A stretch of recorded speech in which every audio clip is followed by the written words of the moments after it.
Hi, I'm Clara Rose, and this is Influence Matters, the show where each week I share tips, tricks, tools, hacks, resources, and sometimes even interviews with savvy influence builders just like you so that you can strategically and intentionally cultivate your influence, because we know that influence is how we organically generate leads for our business, ministry, cause, or brand. And that is why we're here today.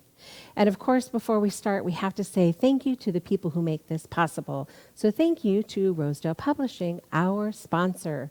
They specialize in business books, business brand books for professionals and entrepreneurs. So if that's something that you're looking to do in your business, those are the people to reach out to. And then, of course, I have to say thank you to the fine folks over at Tampa Bay Multimedia and WeBeam TV, where we are today, for they truly make this show possible. So thank you, thank you. Okay, it's been a little while since we have had a question from the audience. And today we have a special question from the audience. So let's see what they had to say. Question of the week. I've been following you for a while, and yes, I am listening. I'm trying to be intentional, but how in the world do I manage all of it? What advice can you give me? Signed, Overwhelmed. Well, my overwhelmed friend, I totally understand. As an entrepreneur myself and business owner, I am always juggling a million balls. It feels like I'm juggling a million things in the air. You know, that circus act where they got the plates spinning and they're trying to keep all these plates spinning. Sometimes it can feel that way. But I have found that the answer to controlling all of that is time management. And that is what we are going to talk about today, because it really does matter. Now, time management, I can almost hear your eyeballs rolling from here. Nobody loves time management, right? I do. I like time management because it makes it possible for me to have strategic focus and intentional action in my business. And the same is true for you. Now, I have read a ton of books on time management. I've been to trainings, and I'm sure that you have as well. So what I found, though, is that all of the books that I read, or most of them, and all the trainings that I've been to, it seems like their solution or their answer to the problem is super complicated. So there's either this huge amount of stuff to do to get ready to save time, or it's just ridiculous. It's just ridiculous amount of change to your daily routine. So if you really had the time to do all that stuff they want you to do, you probably don't need time management, right? So I'm going to today break it down into some super simple things that you can do, actionable steps, things that you can, changes you can make today to make a difference in how you manage your time. Because time is one of those resources that when it's gone, it's gone. We all get the same amount. I know you've heard famous people talk about that. We all get the same amount of time. The truth is, it's all about what we do with the time that we have and managing it effectively. Now, it can be super simple, depending on your personality, super simple to fall out of bed in the morning, grab your coffee or tea or whatever it is that gets you going in the morning and head out the door without giving a whole lot of thought to your schedule for the day. Or maybe you're one of those people that, okay, what's first on my schedule? And that's what they dive into. Not that there's anything wrong with that, but if you haven't done a good job of managing how that time is allocated, That could be a bit of a fly by the seat of the pants approach to your day. For some people, that might work. That doesn't work for me, maybe because I'm strategic in nature anyway, but I'm trying to accomplish a lot of things at the same time. I have a lot of clients. We're at different places in their book, perhaps. We might be at different places in their strategy sessions. So keeping all of those things straight becomes really important to running my business well and effectively. So it's about managing my time with each of my projects. So I'm going to share with you today how I make that magic happen behind the scenes. Some people go, oh, Clara, you make that look effortless, but I promise you there's a lot of effort and intention to the way that I do things, and I'm going to share that with you today. All right, so let's jump in and talk about the first thing that I do when I'm working on a new project and adding that project to my schedule. Now, I need to manage my time outside of my schedule per project, then I need to manage my schedule. So the first thing that I do is I compile a list. So you can never effectively manage anything until you have a handle on all the pieces and tasks that are involved. So I warn you, caution you, don't skip this step. Here's my savvy tip on that one. Get clear on what needs to be done and when, and then brainstorm and blueprint the process. Now, if you have followed me for any length of time, or you might be brand new, I'm going to explain it to you. Brainstorm and blueprint the process. What I mean by that is brainstorming is getting everything out of your head. Now, we do that when we start a new project of any type, specifically a book in my business, but anything that I'm trying to accomplish, it all starts with brainstorming. That just means we're getting everything out of your head and onto paper where we can do something with it. There's no sense in trying to carry all of that information around in your head. I promise you, you'll miss something. You'll forget something. You'll overlook something. And you avoid that when you brainstorm. It's not just about thinking about what needs to be done as you compile that list. It's about getting it out of your head, writing it down. Now, for me, I'm a note taker. Could be because I'm a writer. So everything starts for me as a note, or it's on a list in some way, paper and pencil. Part of that, of course, is that there are studies that show that there's a different connection between your handwriting something on paper than when you type it on the keyboard. So capturing it on a keyboard is fine, works well for some people, but there's a different connection in your brain that happens when you write it on paper. So I start there, and you can choose to start there or not, but I start there, compiling everything that needs to happen for that specific task. For instance, if I'm putting together a book with somebody, we're brainstorming the content of their book. If we're creating their signature speech, we are brainstorming what's going to go in their signature speech. If we're brainstorming a new course, we have a couple of new courses coming out. The same thing is true. All of the content ideas need to get out of our head and onto paper. Now, I should have been a doctor, my mother always said, because my handwriting is not beautiful. Perhaps because I'm a lefty, and the formative years of school they spent trying to make me not be a lefty, or angle my words the right way, or whatever it was, but my handwriting's not beautiful. So I then take my outline, my brainstormed information, and I create an outline digital, one that I could read 6 months from now when I look back at my writing and say, what in the world was I trying to say there? So much easier if I have it digitally captured. Plus, I can throw it into the cloud, and then when I need to access it when I'm on my laptop, or if I need to access it on my home computer or on my office computer, it's available wherever. Okay, so we started by compiling our list. These are all the tasks or ideas that belong to that one project that you're working on. Now, say you're trying to manage all of your time. This is a good place to start when you're saying, all right, my schedule is out of control. I need to manage this. Figure out how to manage your schedule. Okay, so compiling your list is about all of the things that need to happen in your life.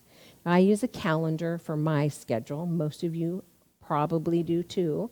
And there are things that go in your calendar that I call non-negotiables, right? That morning time when I get up in the morning and I have my coffee and I do my Bible study and I read, those are non-negotiable things to me. That's a constant in my schedule. That time, nobody else gets that time. That's where that goes. And the same is true for some other things in my life.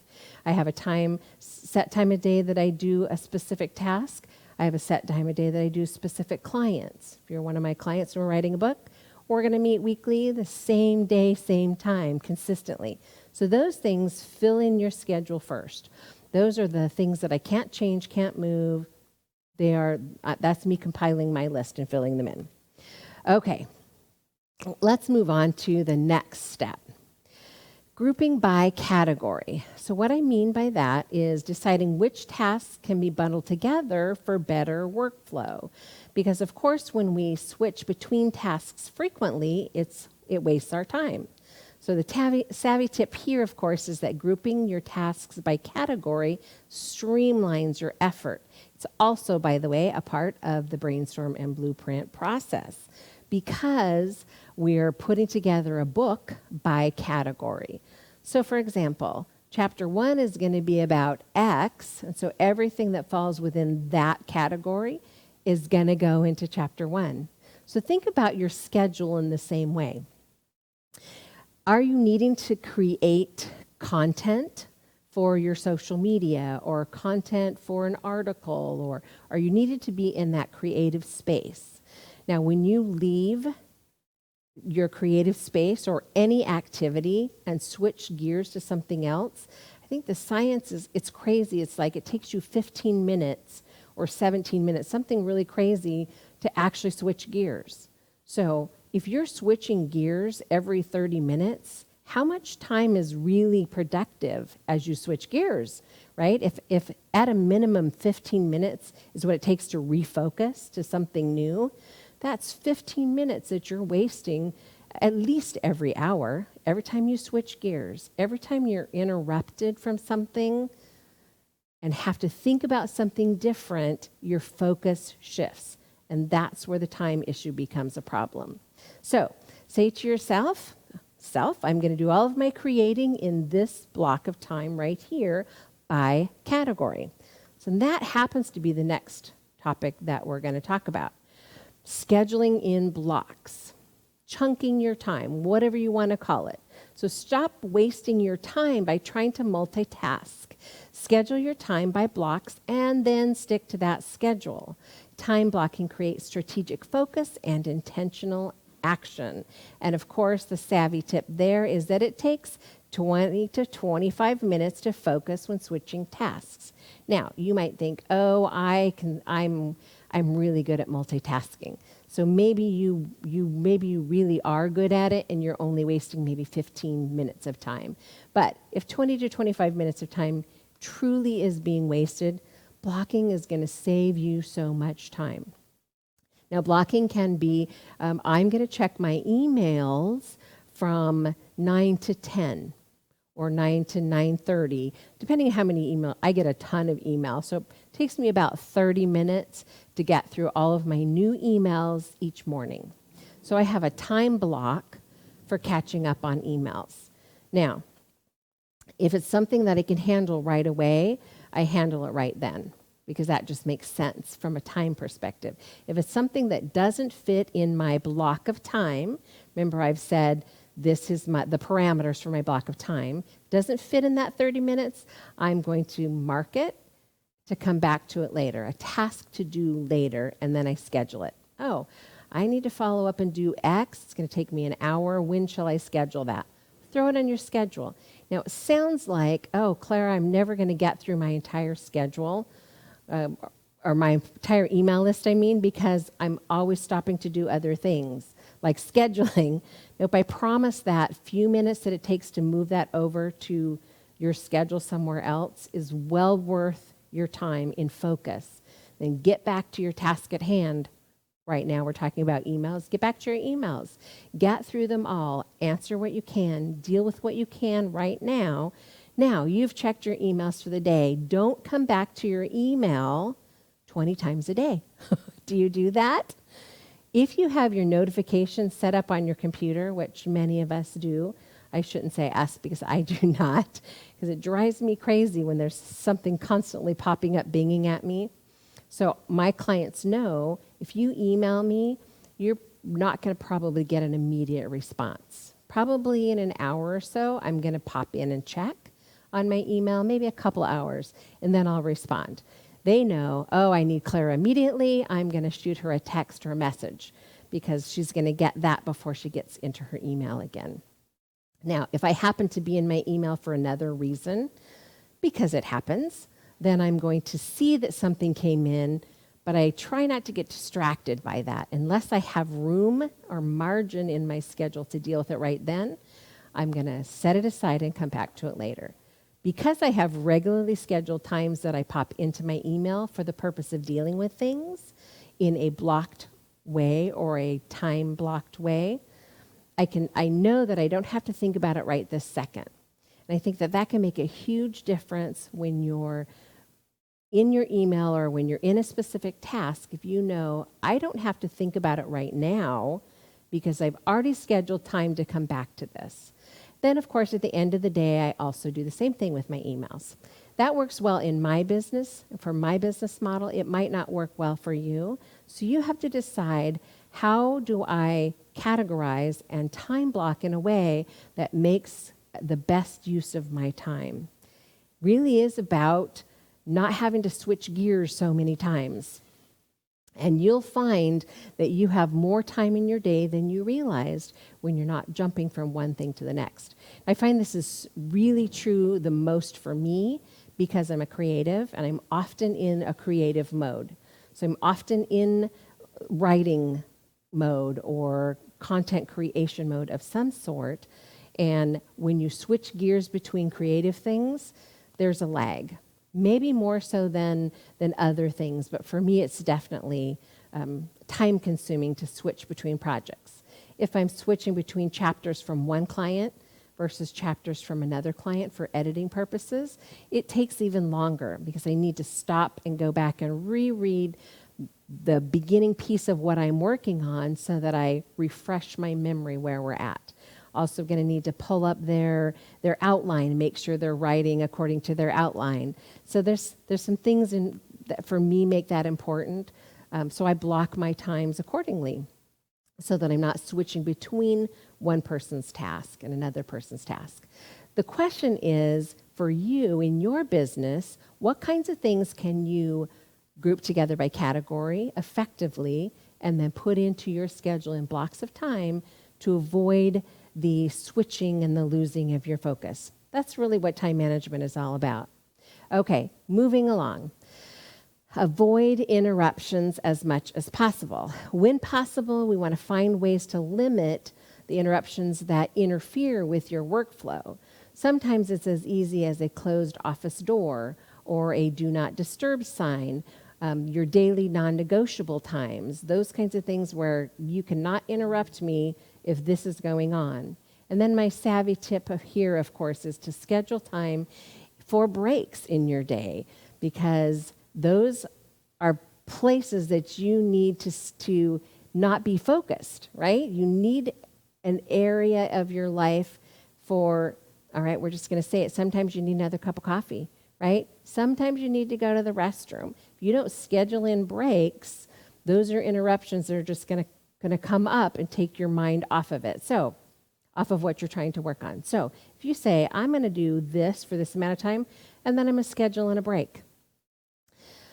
My husband would say, I don't have time for breaks. I would say, you don't have time to not have breaks. Stop, get up from your desk, get up from your task, walk away, do what you need to do for a few minutes, come back, and focus on the next task at hand.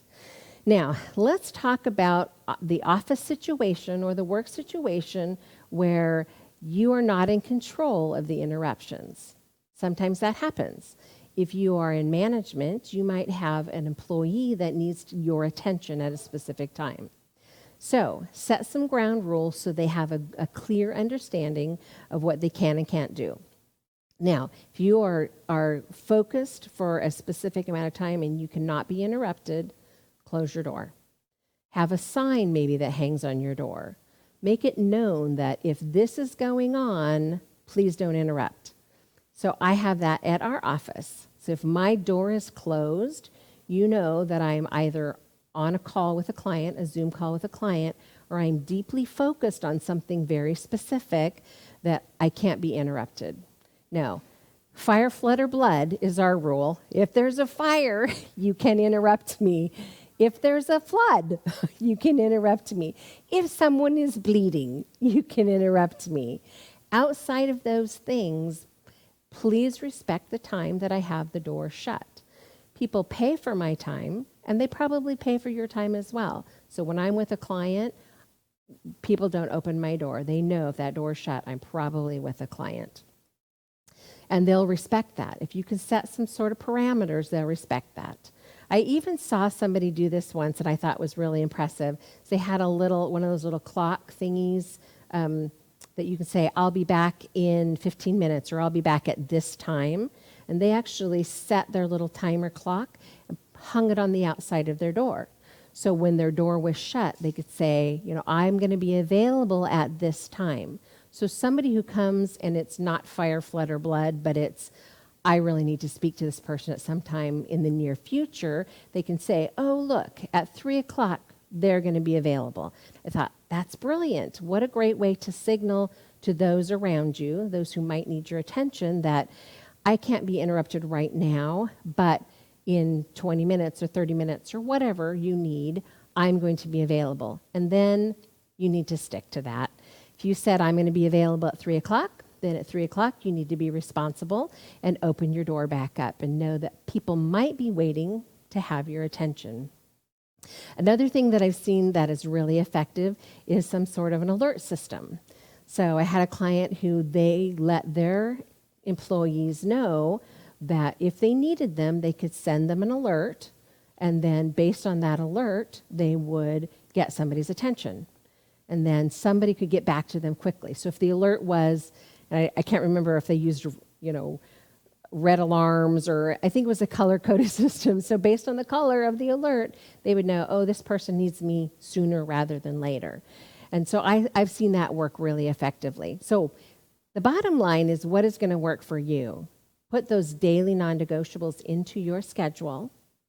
The rest of the things is just about compiling your lists, categorizing, clumping them together, and then scheduling in time blocks so that your brain doesn't have to switch gears and you lose your focus over and over throughout the day.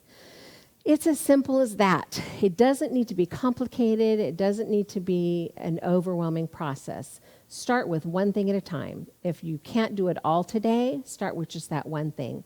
I'm going to start by compiling my lists and then move on to the next task until you have specific things in place to help you manage your time more effectively. Okay, well, before we go today, we are almost out of time, but I wanted to say thank you for joining me once again. I have to tell you, I'm super excited about the next Brainstorm and Blueprint cohort that's coming up. If you are ready to write your book, this is the Brainstorm and Blueprint process for your book. Now, you can join me for the live 6-week group coaching that helps get that brainstorm and blueprint done. It gets that out of your head onto paper where we can do something with it. Plus, there's ongoing support in the private Facebook group to help you get the writing done. So this actually happens after the first 6 weeks, the group coaching. So together, we'll get your brainstorm and blueprint done. It's a really great collaborative process. We do it on Zoom, and then you're going to dump into Facebook where everybody is writing their manuscript. They are writing their manuscript based on the blueprint that we created together. Now, the really great thing that happens in the Facebook group is the camaraderie that I see and the partnering up, if you will. The collaborations that are happening over there are really exciting. So people helping each other with editing. Hey, could you read my chapter and tell me what you think? People talking about, hey, I'm going to do my book launch in February. Who wants to be part of my book launch? Who wants to be one of my beta readers? Lots of cool, supportive things happening in the Facebook group. And I'm super excited to have you be a part of that journey if you are ready to write your book. And if you are ready to write your book, you need the brainstorm and blueprint process to get you off on the right foot. Now, you could probably work through it and figure it out on your own, but I promise you, somewhere along the way, you will wish that you had some guidance and some help, and that's what I'm there to offer you. You can find out more at www.clararose.com/masterclass. I have a short little video there for you to watch, which talks about what you're going to get in the masterclass. And of course, some people saying, this was a great process for me. Pop in your email. It's going to take you to another page. It's going to tell you all about the process in detail. Of course, if you'd like to get some more information and that doesn't answer that for you, you can hop over to clararose.com and get on my schedule. Grab a 15-minute free consultation on my schedule and just say that you want to talk about your book, and I'd be happy to share a little bit more about the process and how it works. You do not have to do this alone. I promise you it's more fun and it's simpler when you have someone to do it with. And I can't say enough about all of the cool things that I see happening in the Facebook group.